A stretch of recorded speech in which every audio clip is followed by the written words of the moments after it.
Hello दोस्तों, कैसे हैं आप सभी। दोस्तों आप सभी का स्वागत है आपके अपने यूट्यूब चैनल एग्जाम डन पर। मेरा नाम शोभित है। मैंने ऑलरेडी 3 लेक्चर इसके अपलोड कर दिए हैं दोस्तों, वो आप चाहिए उनको जरूर देखिए। उसमें मैंने बताया है कि जो फर्स्ट पार्ट था उस लेक्चर का, उसमें मैंने बताया जीडीपी किस प्रकार से कैलकुलेट की जाती है। सेकंड पार्ट में मैंने बताया आपको बैंकिंग सिस्टम किस प्रकार से कार्य करता है भारत के अंदर। और जो थर्ड पार्ट में मैंने बताया है आरबीआई के बारे में। आरबीआई भारत का जो सेंट्रल बैंक है उसकी रेपो रेट क्या है, रिवर्स रेपो रेट किस प्रकार से निकाली जाती है या फिर किस प्रकार से उसको बढ़ाया घटाया जाता है, वो सभी बातें मैंने ऑलरेडी डिस्कस कर ली हैं। आज मैं डिस्कस करने वाला हूं दोस्तों इसमें फिस्कल पॉलिसी के बारे में, किस प्रकार की भारत की फिस्कल पॉलिसी है और किस प्रकार से वो मॉनेटरी पॉलिसी अलग है।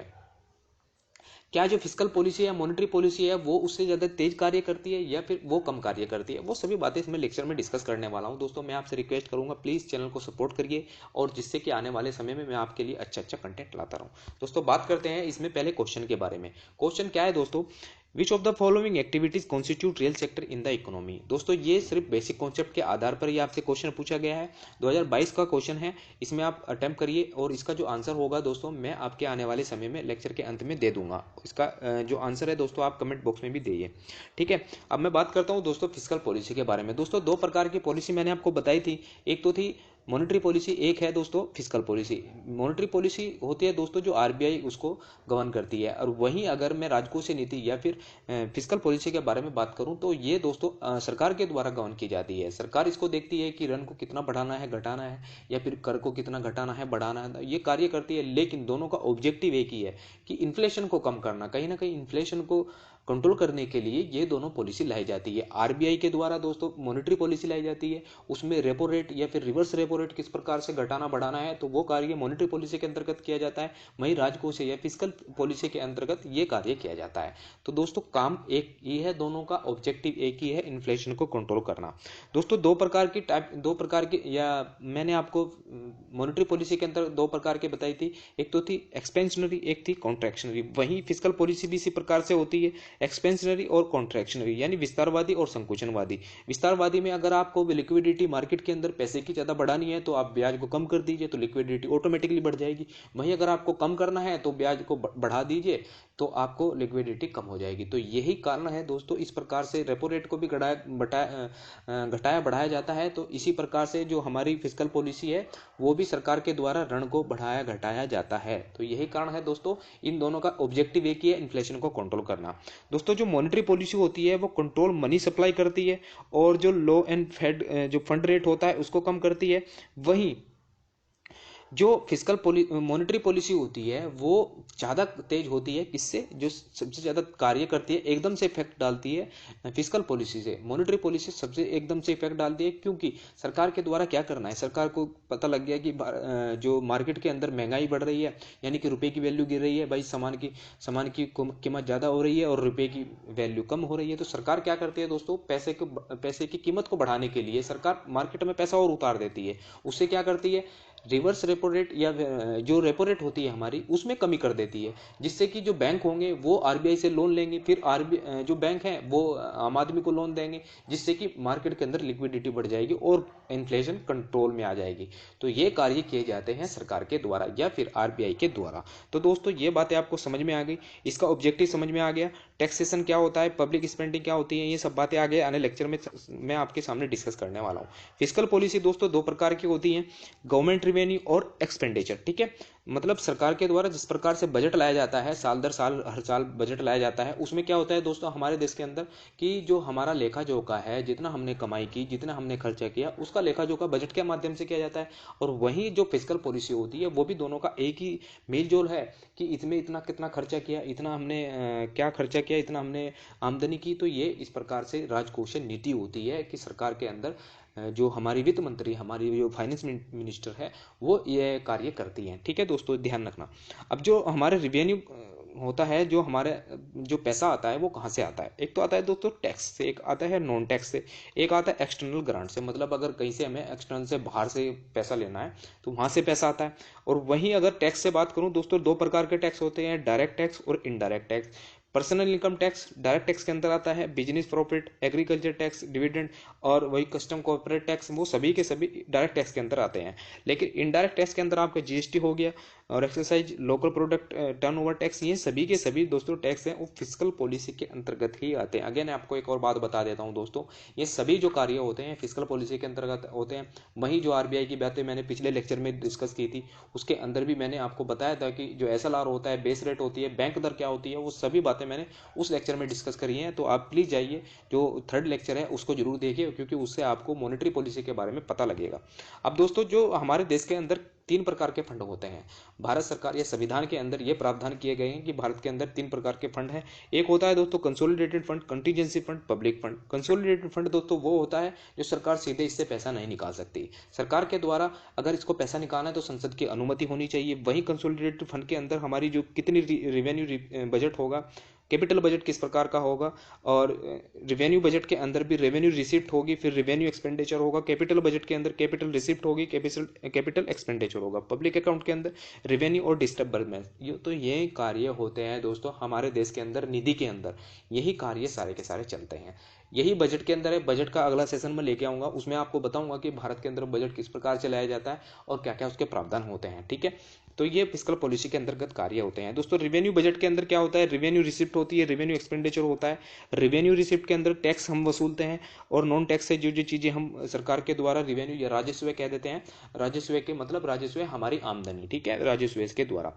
अब रेवेन्यू के एक्सपेंडिचर के अंदर जो जो चीजें हैं ये आप इसमें देख सकते हैं दोस्तों। मैंने आपको बताया जो भारत के इसके अंदर जो सार्वजनिक व्यय होता है, यानी कि पब्लिक जो एक्सपेंडिचर होता है, पब्लिक एक्सपेंडिचर के अंदर सरकार के द्वारा जो चीजें बनाई जाती है, जैसे शिक्षा, परिवहन, और हमें जो खर्च किया जाता है जो सरकार को उसका रिटर्न नहीं मिलने वाला, वो होता है दोस्तों पब्लिक पर खर्चा किया गया।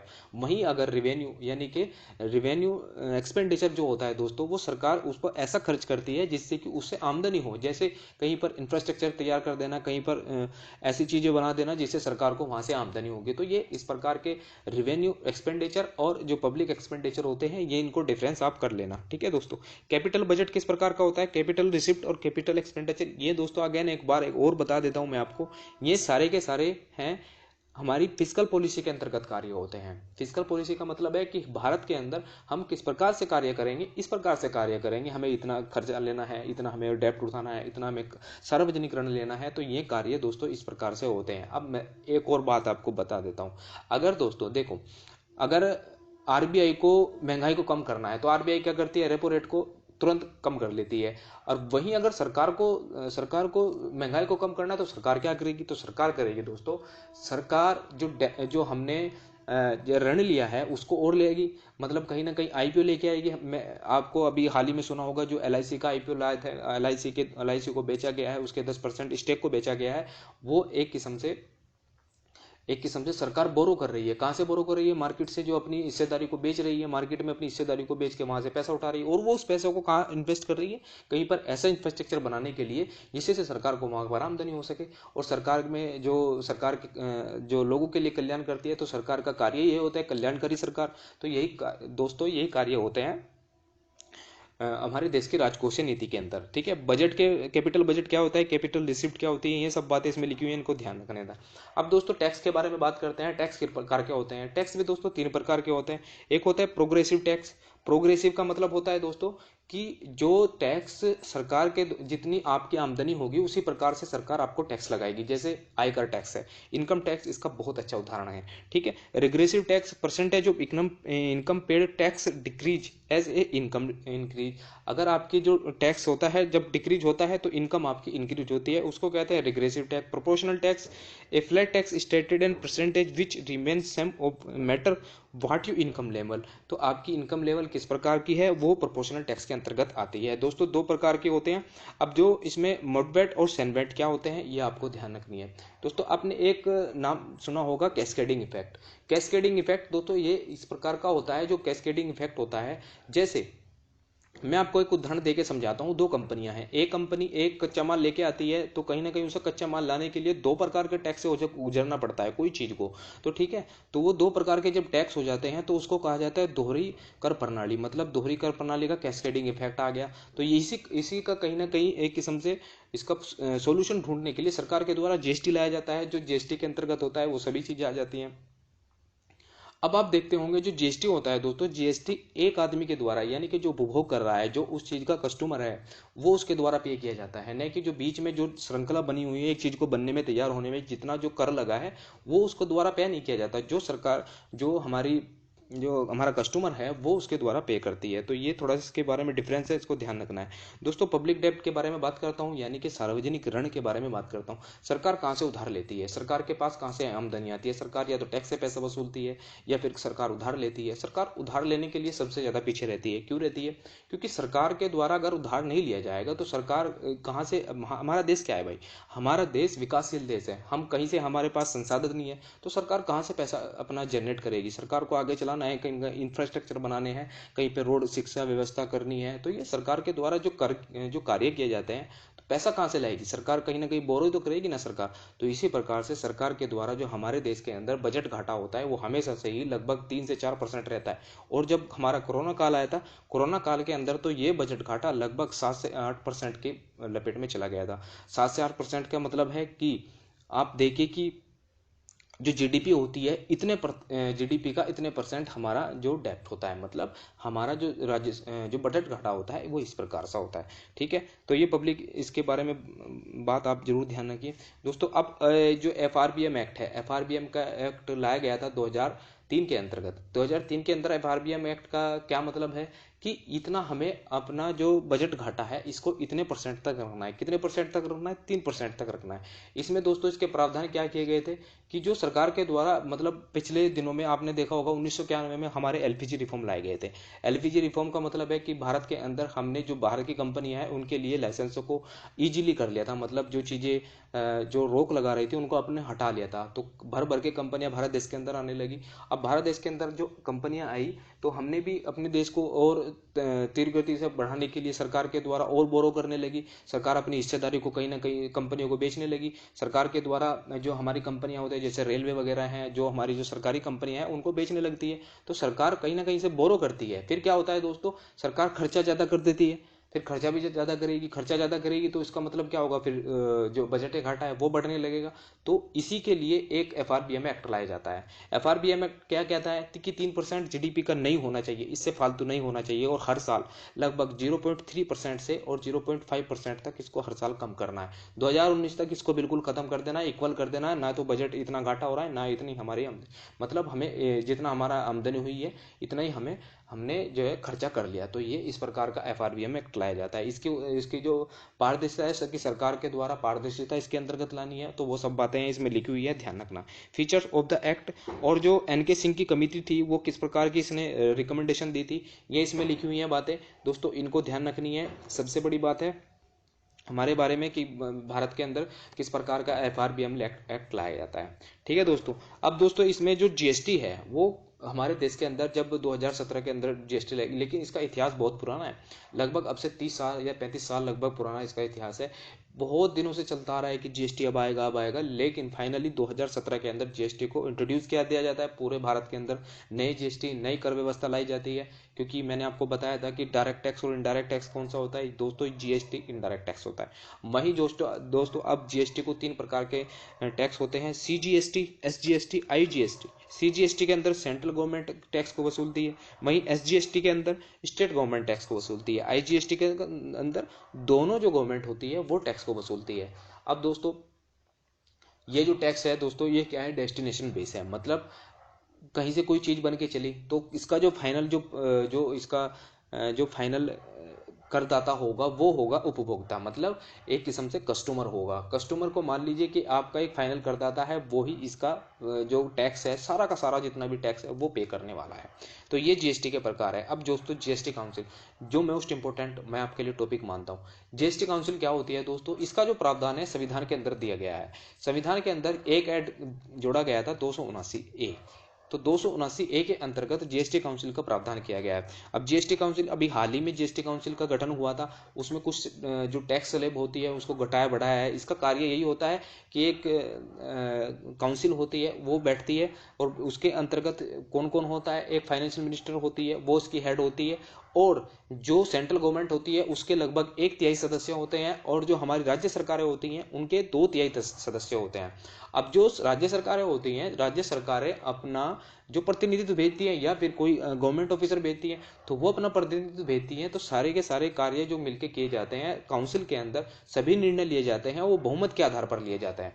और वेटेज किसका सबसे ज्यादा है? राज्य सरकारों का वेटेज सबसे ज्यादा है। तो इसी प्रकार से जीएसटी काउंसिल की अध्यक्षता कौन करती है? हमारी वित्त मंत्री निर्मला सीतारमण जी। ये प्रावधान किए गए हैं दोस्तों। एक और चर्चा में मुद्दा रहता है कि जो ये जीएसटी काउंसिल की जो मतलब रिकमेंडेशन है, क्या वो मैंडेटरी है? तो दोस्तों ये अभी हाल ही में इनकी चर्चा होती रहती है और कहीं ना कहीं आलोचना रहती है इसकी, तो इस बारे में हमें नहीं जाना है, तो हमें सिर्फ इनको पढ़ना है, ठीक है। अब दोस्तों जीएसटीएन नेटवर्क के बारे में बात करते हैं। अब जीएसटीएन हम लेके तो आ गए, लेकिन इसको इंप्लीमेंट कैसे किया जाए? तो ये इस प्रकार से जीएसटी को नेटवर्क को लाया जाता है। इंप्लीमेंटेशन करने का जो कार्य होता है वो जीएसटी नेटवर्क का होता है। जीएसटी नेटवर्क दोस्तों फैसिलिटेटिंग रजिस्ट्रेशन, मतलब रजिस्ट्रेशन की आपको फैसिलिटेट करता है, ठीक है। और फाइलिंग ऑफ रिटर्न को किस प्रकार से फाइल करना है वो आपको जीएसटी नेटवर्क के माध्यम से किया जाता है। Accounting of fund transfer between central and government और सेंट्रल के अंदर जिस प्रकार के जीएसटी होते हैं, जैसे जीएसटी क्या होता है दोस्तों, जीएसटी के अंदर सेंट्रल गवर्नमेंट अपना अलग अलग लेती है और सेंटर और स्टेट अपना अलग अलग लेती है। तो ये जो इनका प्रावधान करता है, जो इनको डिस्ट्रीब्यूट करता है, ट्रांसफर करता है, वो जीएसटी नेटवर्क के अंतर्गत किया जाता है। Matching of tax payment detail with authorise bank, तो ये कार्य है दोस्तों जीएसटी नेटवर्क के। तो ये कहीं ना कहीं एक गैर लाभकारी और गैर सरकारी संस्था है। कहीं ना कहीं क्वेश्चन पूछा जाता है कि क्या ये गैर लाभकारी या गैर सरकारी संस्था है? जी हाँ दोस्तों, ये गैर लाभकारी और गैर सरकारी संस्था है, ठीक है। इसका प्रावधान भी तभी किया गया था जब जीएसटी को लाया गया था।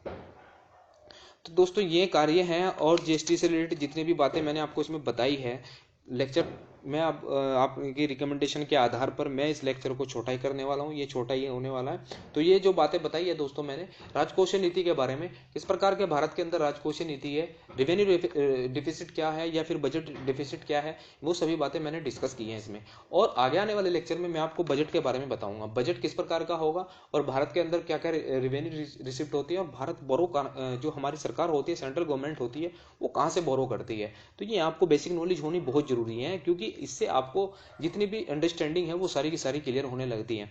और दोस्तों जो मैंने आपसे क्वेश्चन पूछा था फर्स्ट टाइम, जो जब मैंने आपके लिए लेक्चर को स्टार्ट किया था तब मैंने क्वेश्चन पूछा था, तो उसका आपका क्वेश्चन का आंसर है फर्स्ट, मतलब आपका ए आंसर है, उसमें ध्यान रख लेना, ठीक है दोस्तों। तो दोस्तों हम आपकी अपनी बात को यहीं पर ख़त्म करते हैं, और आगे आने वाले समय में मैं आपसे एक बार और रिक्वेस्ट करता हूँ, प्लीज़ चैनल को सपोर्ट करिए, जिससे कि आने वाले समय में मैं आपके लिए और कंटेंट अच्छे अच्छे लाता रहूँ। दोस्तों अगले लेक्चर में मैं आपको बजट के बारे में बताऊँगा, भारत के अंदर किस प्रकार का बजट है। इसमें मैंने बताया दोस्तों मॉनेटरी पॉलिसी और फिस्कल पॉलिसी के बारे में, मॉनेटरी पॉलिसी किस प्रकार से कार्य करती है और फिस्कल पॉलिसी किस प्रकार से कार्य करती है। तो आपको ध्यान रखना है दोस्तों, ये सब बातें मैंने आपको किस प्रकार से बताई हैं, ठीक है दोस्तों। चैनल को सब्सक्राइब करना मत भूलें, और वीडियो को लाइक जरूर करिए अगर पसंद आई है तो। Thank you all of you, मिलते हैं अगली वीडियो में।